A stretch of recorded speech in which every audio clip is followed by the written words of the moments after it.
யாழ்ப்பாணத்தில் வீடு ஒன்றில் இடம்பெற்ற அனர்த்தம். யாழ்ப்பாணம் நாவாந்துறை பகுதியில் மின்னோலுக்கு காரணமாக வீடு ஒன்றில் மேல்தளம் முற்றாக எரிந்து நாசமாகியுள்ளது. குறித்த சம்பவம் இன்று காலை இடம்பெற்றுள்ளது. இதன்போது வீட்டின் உரிமையாளர் வீட்டை பூட்டி வீட்டு வேலைக்கு சென்றுவிட்டு திரும்பி பார்த்த வேளை வீடு முற்றாக எரிந்துள்ளது.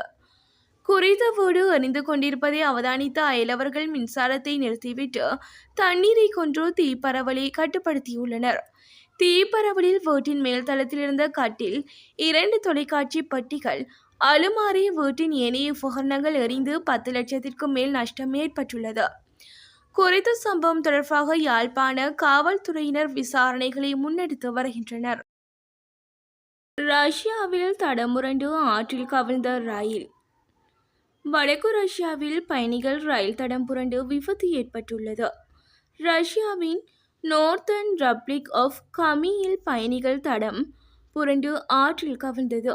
இந்த சம்பவத்தில் சுமார் 70 பயணிகள் காயமடைந்தனர். உள்ளூர் ஊடகங்களின்படி இந்த ரயில் ஒர்கோடா நகரத்திலிருந்து ஆர்டிக் வட்டம் வழியாக நாட்டின் தெற்கில் கரங்கடலில் உள்ள நோசிக் துறைமுகத்திற்கு சென்று கொண்டிருந்தது.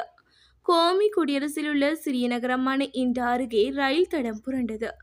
இதில் 9 பெட்டிகள் கோமி ஆற்றில் கவிழ்ந்தன. அப்போது ரயிலில் 215 பயணிகள் இருந்தனர். இந்த விபத்தில் 2 பேர் உயிரிழந்துள்ளதாகவும் 70 பேர் காயமடைந்திருப்பதாகவும் தகவல்கள் தெரிவிக்கின்றன. காயமடைந்தவர்களில் 7 பேர் படுகாயமடைந்துள்ளதாக கூறப்படுகிறது. ஆனால் விபத்தின் போது ஆற்றில் கண்ணீர் குறைவாக இருந்ததால் பெரும் விபத்து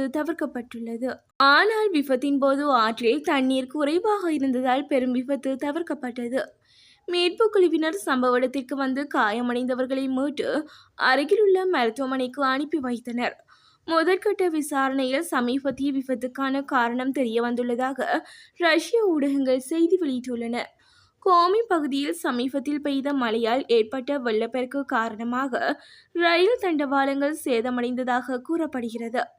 இந்த சம்பவத்தின் காணொளி தற்போது வைரலாக பரவி வருகிறது. 2 தனியார் பஸ்கள் மோதி 11 பேர் மாயம். வெளிமடை அம்பகஸ்தோவா பகுதியில் இன்று வியாழக்கிழமை 2 தனியார் பஸ்கள் மோதி விபத்துக்குள்ளானதில் 11 பேர் காயமடைந்துள்ளனர். காயமடைந்தவர்கள் வெளிமடை பொது வைத்தியசாலையில் சிகிச்சைக்காக அனுமதிக்கப்பட்டுள்ளதாக போலீசார் தெரிவித்தனர். காயமடைந்தவர்களில் 7 பெண்களும் 4 ஆண்களும் அடங்குவதாக போலீசார் தெரிவித்தனர். வெளிமடை அம்பகஸ்தோவா வீதியின் தரகல பகுதியில் முன்னோக்கி சென்று கொண்டிருந்த பஸ் பின்னால் வந்து கொண்டிருந்த மற்றைய பஸ்ஸை மோதி விபத்து ஏற்பட்டுள்ளது. மேலும் விபத்து தொடர்பான மேலதிக விசாரணைகளை போலீசார் மேற்கொண்டு வருகின்றனர்.